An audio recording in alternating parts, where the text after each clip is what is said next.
welcome to episode 186 of Real Life Ghost Stories. And to kick things off this week, I need to thank some of our newest Patreon subscribers. I would like to thank Raymond Wheeler, Carolyn Blake, Mela Chapman, Meredith Deckert, Megan Crosswell, Or O'Shea, Hannah Louise, Morgie's Mom of Three, Rocio Alon, Helen White, Leda Juarez, Talia Kemp, Jason Saliba, Luscious Miss Lulu, Tatiana Flesas, Lindsay Colbeck, Brian Junin, Dragon Slader, Sophie Trick, and Show MacDonald. Thank you so much for subscribing to the Patreon. I love you and appreciate you every single day. And our film review this week, our film review is Knock at the Cabin. Knock at the Cabin was released in 2023. It has 4.8 out of 10 on IMDb and 69% on Rotten Tomatoes.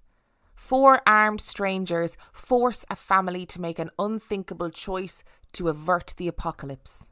And just to make a point that IMDb and Rotten Tomatoes rating is likely to change wildly over the next couple of weeks because this film literally came out this week. So it's very, very new. I went to see it in the cinema and I was really excited about seeing it. So just to kind of give a little bit more backstory to this film, it is based on a novel which I haven't read, which is supposed to be very good, which is called Knock at the Cabin.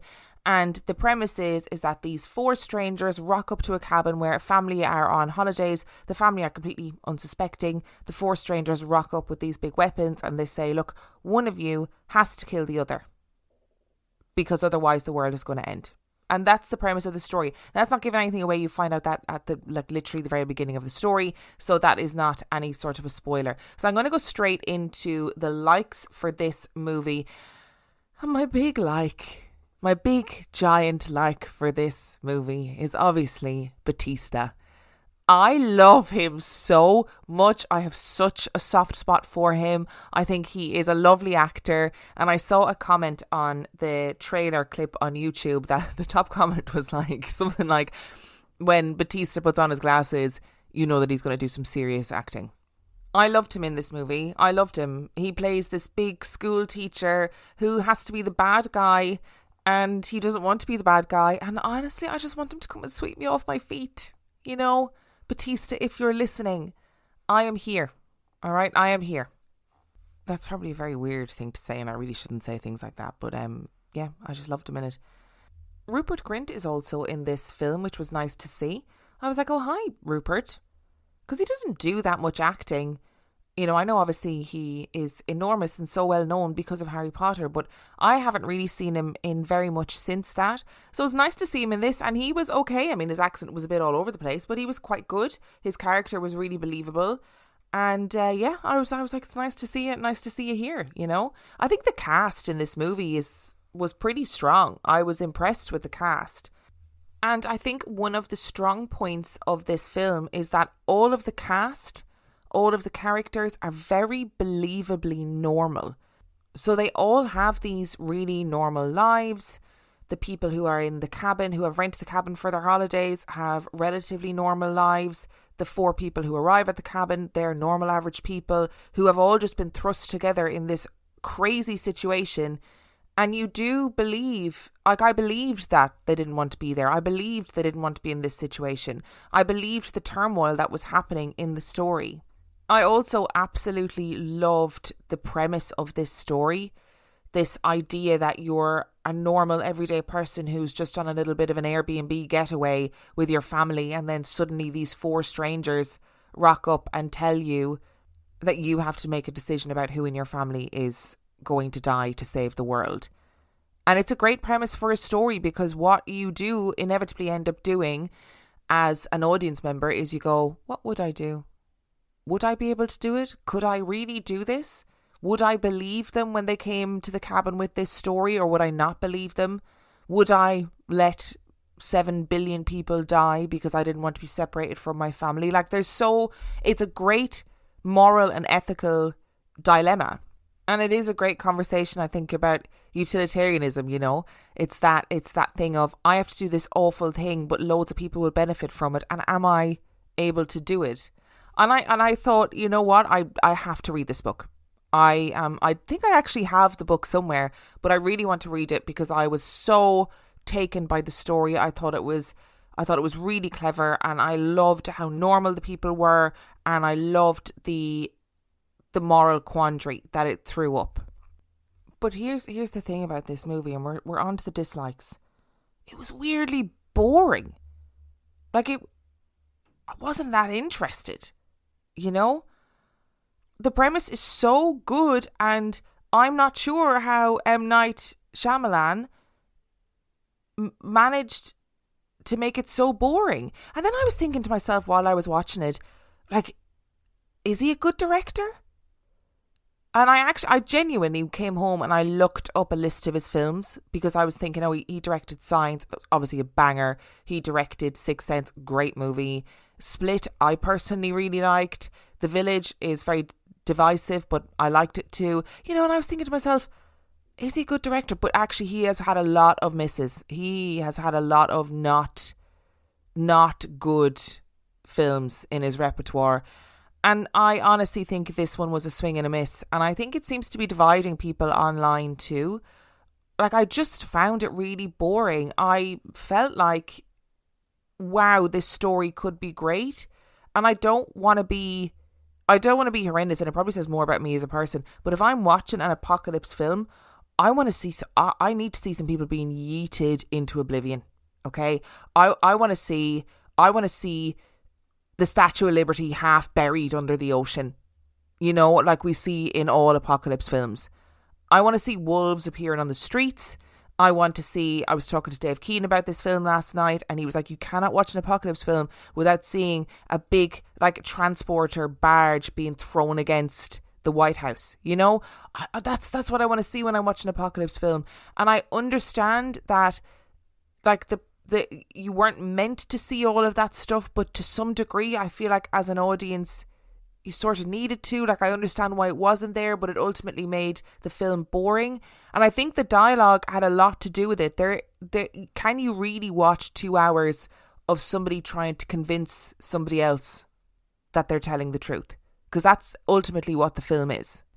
I think that the dialogue was so simple that it became kind of cheesy, and I just was rolling my eyes a little bit, and I didn't like the ending. I thought it was boring. So I don't know how they managed to make this film so boring, but it was really boring. And just to say as well, I'm not a very technical person when it comes to films. I don't notice very technical things, but there were lots of strange camera angles in this film. If you go and see it, please can you let me know if you were as astounded by the camera angles as I was. Frequently, the shot would be like a widescreen shot, but the person's face who was talking would just be in like the bottom right-hand corner of the screen.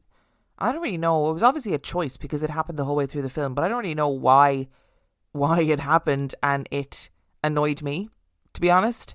That being said, I'm going to read the book because I want to see if the book is different than the film, or obviously it is going to be a bit different, but how it's different from the film. But I wouldn't be rushing out to see this one, and I'm going to give it 2.5 stars. And all of those stars, all 2.5 of those stars, are for Batista, that big, giant, beautiful man. Today's episode is sponsored by HelloFresh.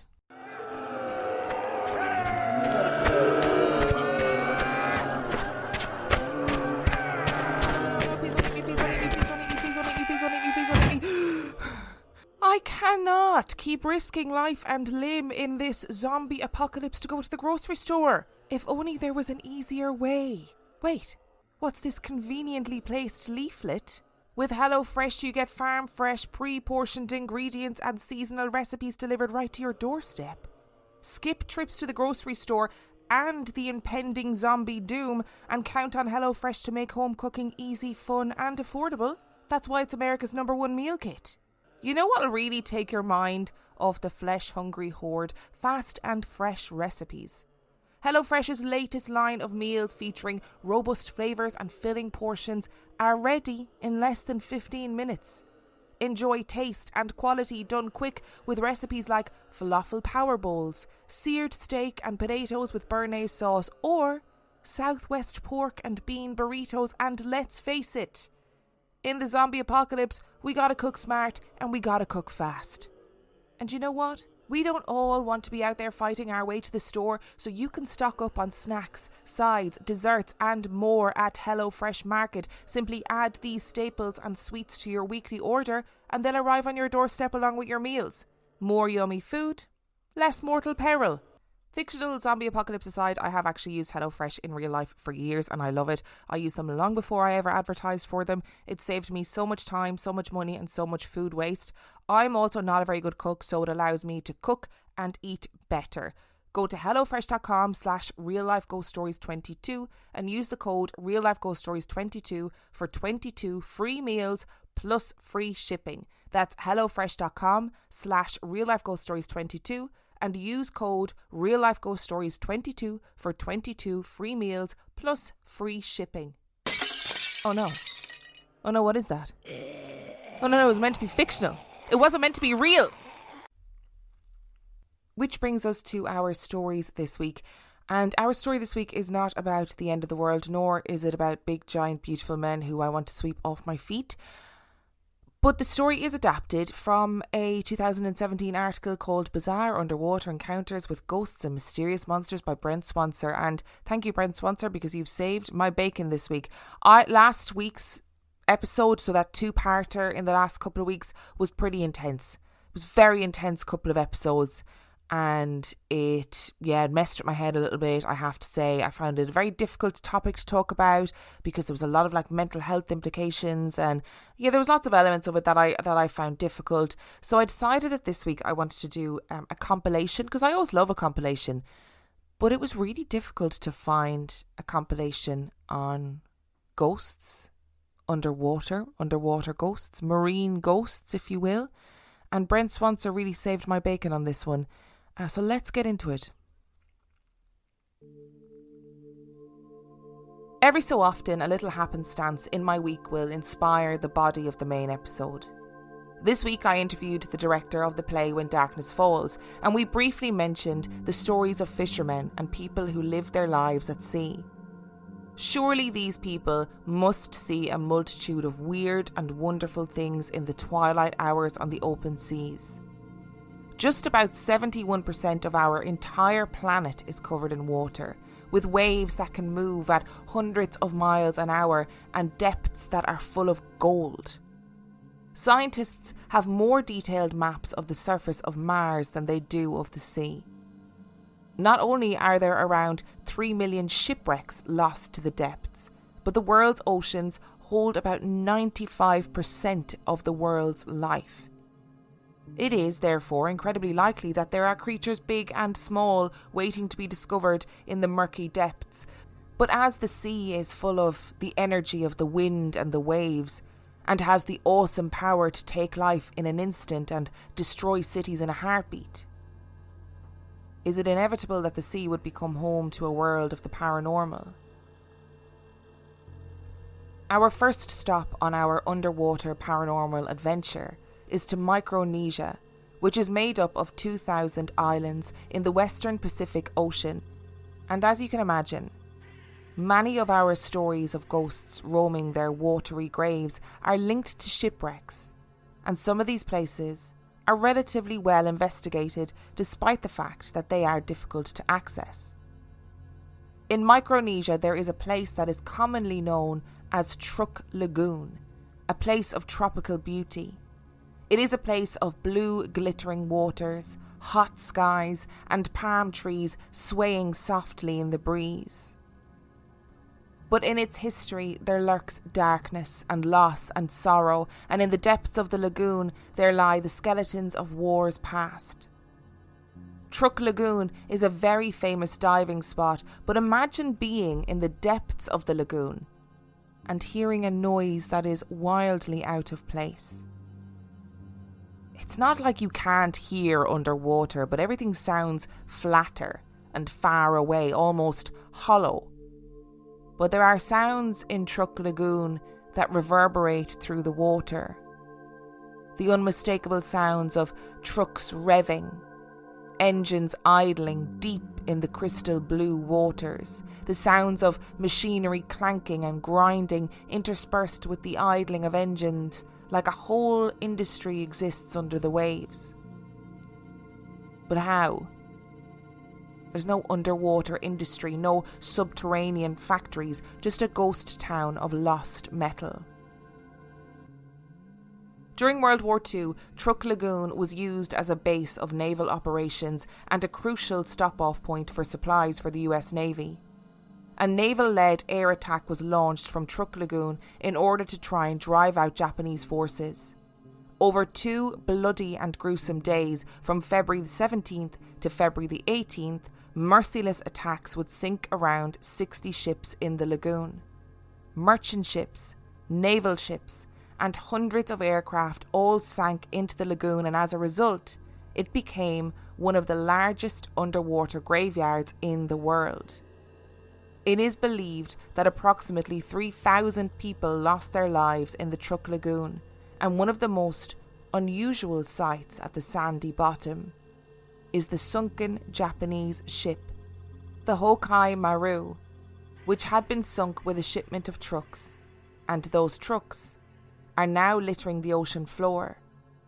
And due to the amount of people who report hearing the sounds of engines revving and idling deep underwater, it is perhaps not beyond the realms of possibility to think that the energy these vessels exuded in life are echoing throughout eternity in death. When the lagoon was investigated by the television programme Destination Truth, they recorded the sounds of engines idling under the water and allegedly the sound of a human voice under the water. They also claimed to have captured the heat signature of a human being in and among the wreckages when no other human being was down there. And while we know that TV shows are designed to entertain by any means possible, the sounds of human voices crying or calling out deep below the waves is common in these parts, as well as people seeing shadowy humanoid figures darting in and out of the wreckages, keeping just out of sight. Being underwater is like being in an alien environment, a world where we just don't belong, so maybe it's natural that in the graveyards of shipwrecks we might see something flit and wonder if it was in the shape of a human, or we hear a noise and wonder if it was someone calling out for help. There must be an inherent sense of loss when faced with a majestic ship that is reduced to a skeleton. All over the oceans, these shipwrecks seem to be home to these spectral shadows. In 1942, the tanker SS Gulf America was sunk by a German torpedo near Jacksonville Beach, Florida. Many people have claimed to have seen shadowy shapes moving through the wreckage, and voices have been heard calling out for salvation and crying out their last cries. In 1956, the Italian ship SS Andrea Doria was accidentally hit by the warship the MS Stockholm, and divers to the wreckages have reported being pulled and poked by unseen hands that feel unmistakably human. Divers would feel a hand wrap around their ankles and turn expecting to see a colleague, and be met instead with the shadowy glimpse of an arm retreating back into the wreckage. This particular site also has an inordinately high rate of divers dying, and no definitive reason as to why has been established. In October 1867, the RMS Rhone was sunk in a hurricane near Salt Island in the British Virgin Islands. To this day, divers claim to see the sight of men frantically trying to swim away from the wreck towards the surface, but they vanish before they get there. And it's not just the ghosts of unfortunate sailors who have met an untimely death that are seen at these wreckages. In 1942, the USAT Liberty was sunk by a Japanese torpedo, and to this day, divers have reported seeing a torpedo rocketing towards them under the water before disappearing in an instant. When we think of paranormal investigators and paranormal investigations, we think of teams of people in greeny night vision cameras running and shouting around a castle. What we don't think of is people in scuba gear diving deep into the depths to search for the spirits lost at sea. But paranormal divers do exist, and paranormal investigators do explore these wreckages. And while I was initially bemused by the idea, it actually makes perfect sense. The Paranormal Divers, a Florida-based team of underwater paranormal investigators, dove into a supposedly haunted underwater cavern and came back with quite the story to tell. They were deep underwater in the murky depths of a flooded cavern, estimated to be about 130 feet deep. It was believed that this abyss was the haunt of a spirit of a diver who had drowned. As the crew floated through the cavern, searching for any signs of the missing diver, one of the team began to hear frightened screams. Thinking it was one of his crew, he wheeled around as quickly as he could to see if everyone was accounted for. But they were all accounted for, and all signalled that they were fine. But the screaming continued. The sound of someone screaming in absolute terror, and the diver did the only thing that he could think to do. And he started taking pictures. And according to their website, this is what happened. This is an image of a diver's face mask frame. Taken at 130 feet in a flooded underground cavern shaft. There was no diver present in the deep portion of the cavern during the time of this shot. Our photographer took the frame in sequence after the team heard screaming coming from below. We panned deeply and shot the black water and the source of the screaming voice, which was the exact site of a diver death. This is the real thing. To our knowledge, the first underwater ghost photo ever taken in history. As always, the picture that was taken under the water will be on Instagram and Facebook, and if you follow the links in the description of this episode, particularly the article by Christy, you will find this picture. You can extrapolate what you want when you see the picture, but for the paranormal divers, it was conclusive proof that the spirit of a diver was residing in the black depths of the cavern. And of course, while I was hunting for stories for this episode, I came across all sorts of stories of divers and fishermen and sailors who have come across weird and wonderful things in their time at sea, from brushes with giant unknown creatures under the water, and even one story of a fisherman who reeled in his catch to see it was a fish, wearing a pair of human glasses. But stories of actual paranormal experiences under the water are relatively tricky to find. I did, however, come across this Reddit gem from a now deleted user. Two buddies of mine and I were on a night dive in the Puget Sound hunting prawns. It was around 1 a.m. and we were at a good 100 feet deep, the pitchiest black you could imagine. We used to do this thing on night dives where we'd get into a circle, turn off our lights, then stir up the water and watch the bioluminescence float around us like floating stars in a black watery space. Beautiful. Only this one time we turn off our lights, stir up the water, and the water glows just enough to reveal a fourth person sitting in our circle. We were at a dive resort, so it wasn't so odd to see another diver, only it was 1 a.m.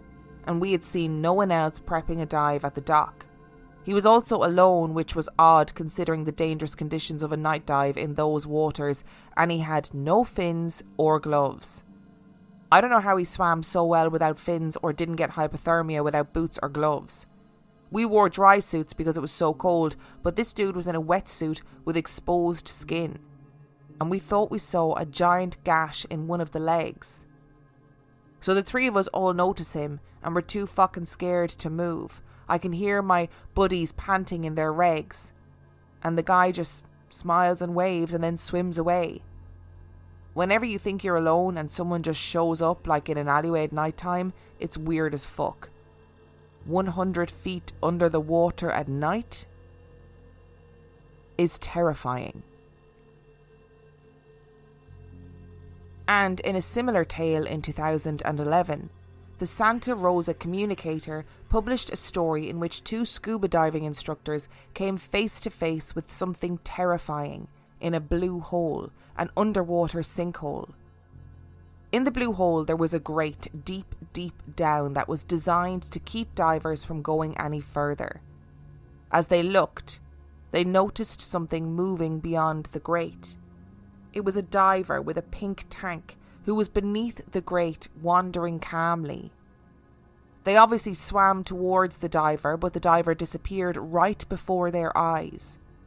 When they surfaced, there was no sign of this person, and they went straight to the local police to report the incident, and they were told by a local police officer that the police had had the same report of a diver beneath the grate with a pink tank at least 5 times. The divers were the only 2 divers who had dove into the blue hole that day. And you might have heard all these stories before because they do the rounds on the internet every so often. And the lack of ghost stories from the deep is probably just a testament to the fact that so few of us actually get the chance to explore the depths of the ocean. And it is unusual, of course, to associate the sea with ghosts. We more so associate the sea with sharks, ghost ships, monsters, and, of course, mermaids. And as I said in the beginning of this episode, these stories are adapted from an article by Brent Swancer, and of course, he included some mermaid stories, and it would be remiss of us not to include mermaid stories in any conversation about the sea. It was 1988, and Robert Foster was diving off the coast of Florida. The water was relatively clear and calm as he paddled slowly along, taking in his surroundings, when out of his peripheral vision he saw a disturbance. A cloud of sediment had puffed up into the water where something big and quick had disturbed it. Robert made a split-second decision to follow it and see what had caused the disturbance, and as he got closer, he started to make out a shape in the clouds of silt. And as he got closer still, from the cloud emerged an arm that looked human, but had talons at the end of its fingers. Robert was stunned and floated suspended in the water, waiting to see what emerged. And what emerged was the torso of a woman with a top half of smooth skin and a head of flowing hair. Her bottom half was covered in scales, and as Robert and the creature made eye contact, he was shocked that its eyes were filled with pure evil. He said that he had never seen such hatred in the eyes of another living creature, and in a panic, he swam away as quickly as he could. And on the other side of the world, the Black Sea is also a hotspot of mermaid sightings. In 1991, a diver off the coast of the Crimean Peninsula was about 100 metres from the shore when he felt something poke him hard in the shoulder. But because he was swimming with friends, he thought that it was just a friend pushing him to swim quicker or playing a joke on him, so he continued swimming his way towards the shore. But then again he was hit on the shoulder, but harder this time and with more urgency. And he turned and was face to face with a woman who glowed in the water, and her eyes were enormous.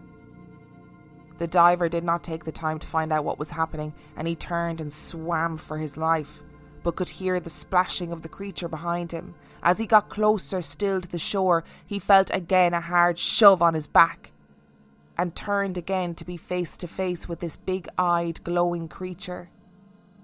When he reached the shore, panicked and panting, he turned to see its silvery body disappear under the water. And as we have covered ghosts and mermaids in this episode, it would also be remiss not to include a UFO story.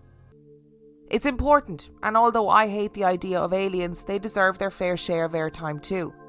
And our last story comes from a user on Reddit named Commander Miles.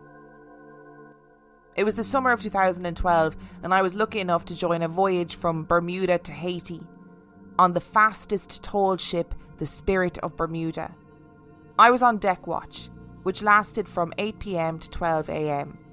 I usually volunteered for bow watch, where you look out for debris, other ships, and whatever the instruments don't catch. The trip was fun, though generally uneventful until this fateful Saturday. It was 11:30 p.m. and there was moonlight, some clouds and some stars. I could see quite clearly, so as per usual, I volunteered for bow watch so I could skip out on any serious responsibility. I was 17. I was leaning against the forward mast, gazing at the horizon and humming songs to myself.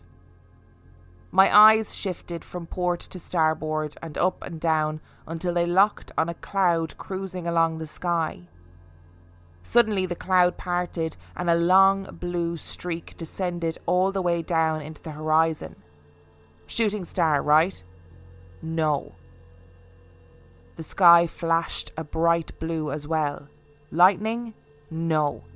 The night was calm as hell and this beam of light was perfectly straight.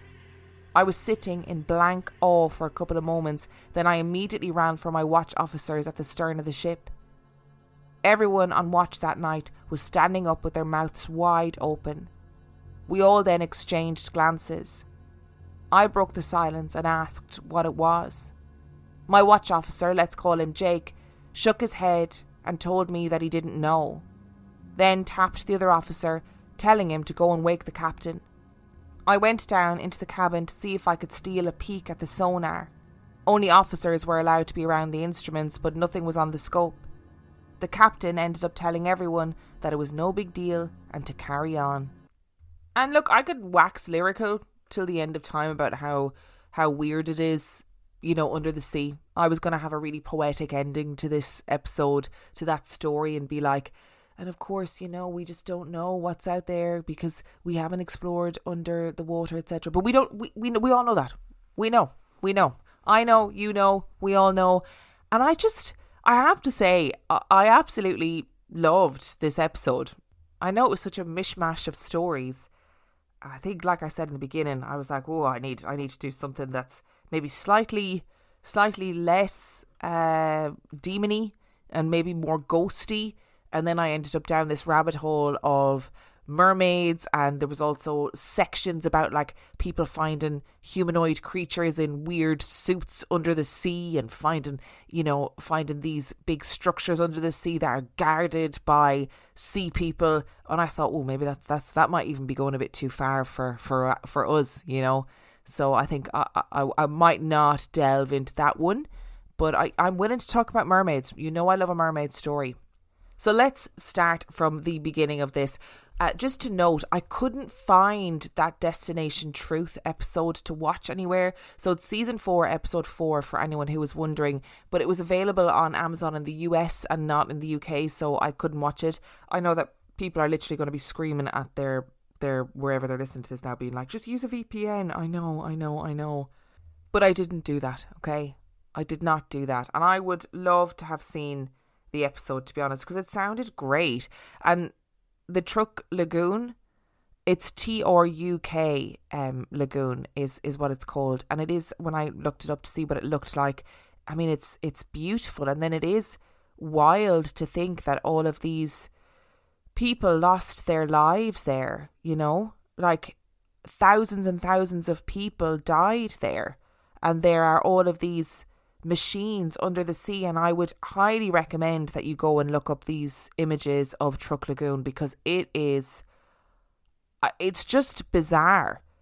You see all of these tanks, like big literal tanks that were obviously being transported from one place to another, and then whatever vessel they were on was sank, and these tanks are just at the bottom of the ocean, just reclaimed by the sea, full of coral and crabs and urchins. And it's honestly just so strange. And I did wonder if because when people go diving here, you're first of all under the water and there's weird effects of being underwater, does that make you more edgy?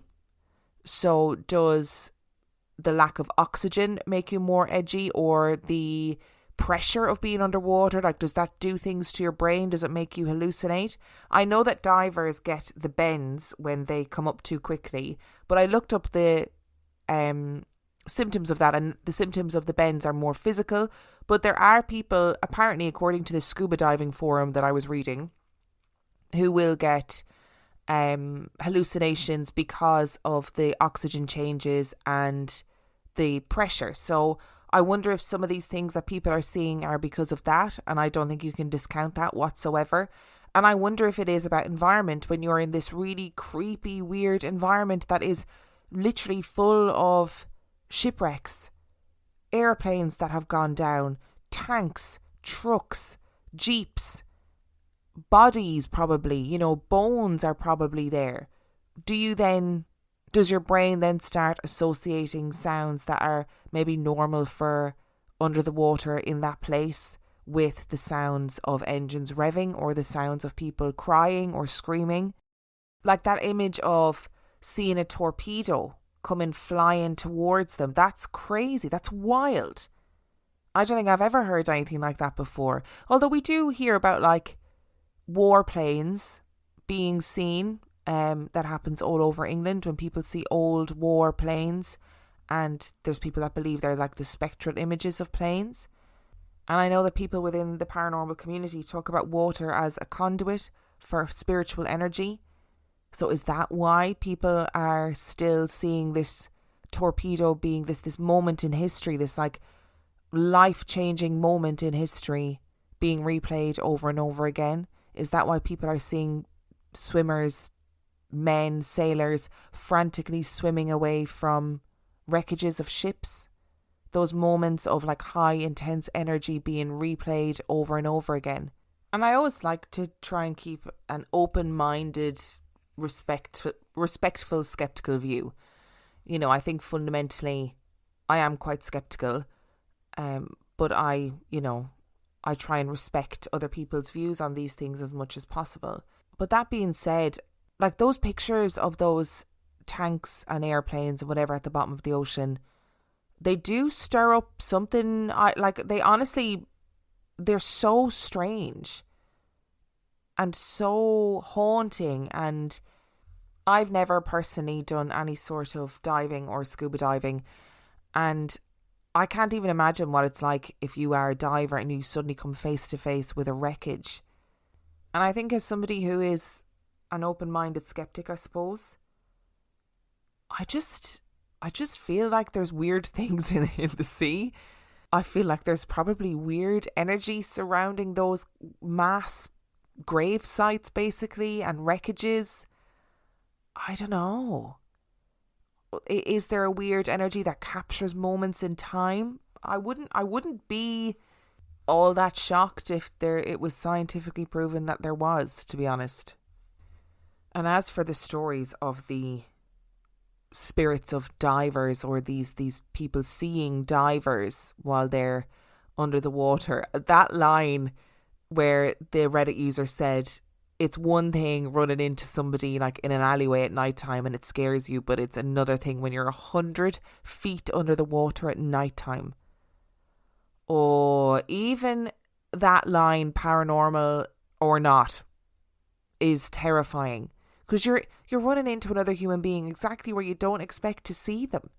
And there's a part of me that thinks that maybe the story of, for example, the diver with the pink tank, is that a case of mistaken identity where they saw something else and thought it was a diver in the lighting and the setting and the atmosphere and whatever. And then that's why so many other people had seen it too, that it was something that was regularly seen.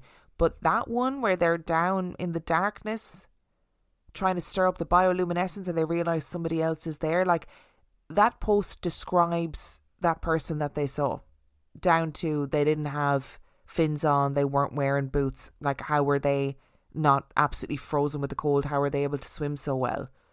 That was a person that they saw, whether it was paranormal or otherwise. And the fact that they all saw it, it wasn't one person who was having some sort of psychological effect of the pressure or the oxygen changes.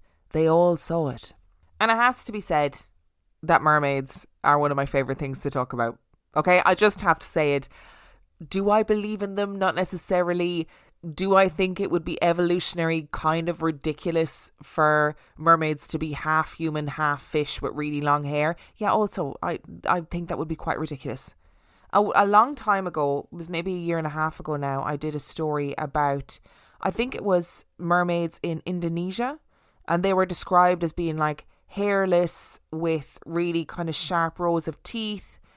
Nothing really what you would imagine a traditional fairy tale mermaid to look like. And that makes way more sense if mermaids looked sort of like the Harry Potter version of mermaids, if they were scaly and maybe not with a beautiful head of hair that is flowing, suspended in the water. I just don't really know what the evolutionary advantage would be to have a flowing head of hair underwater. I don't necessarily believe mermaid stories, but I do thoroughly enjoy them, and I think they're really fun to talk about. And I think that probably for the most part it is a very innocent case of mistaken identity or just urban legends that have been, passed around. And I really enjoy talking about them. And the last story that we talked about today really scared me, because if you've seen the film Nope that came out last year, the Jordan Peele film, you will know what I'm talking about when I say that suspicious cloud that hadn't changed. Here we've got a sailor seeing a cloud shooting across the sky, and then this cloud shoots a beam of light. What's going on there? There's loads of stories on the internet from sailors who see beams of light or lights under the water. Honestly, I think it's pretty... I think if aliens are knocking around in the sky, they're knocking around in the water. Okay? Maybe that's what people are seeing when they're seeing mermaids, is actually aliens. Thank you so much for listening to today's episode. I know it was not as serious and a bit more tongue-in-cheek than usual, but sometimes we just need a break from all the demon stuff and all the sadness to talk about some fun stuff. If you would like to send in your spooky story, whether it's mermaid based or otherwise, you can send it to reallifeghoststoriespodcast@gmail.com. You can also check out the website reallifeghoststoriespodcast.com. And if you are desperate for some extra content, you can sign up to Patreon. That is patreon.com/reallifeghoststories, where for $5 a month or $2 a month, you get access to heaps of extra content, as well as every single main and mini episode completely ad free. And on that note, I shall see you next time.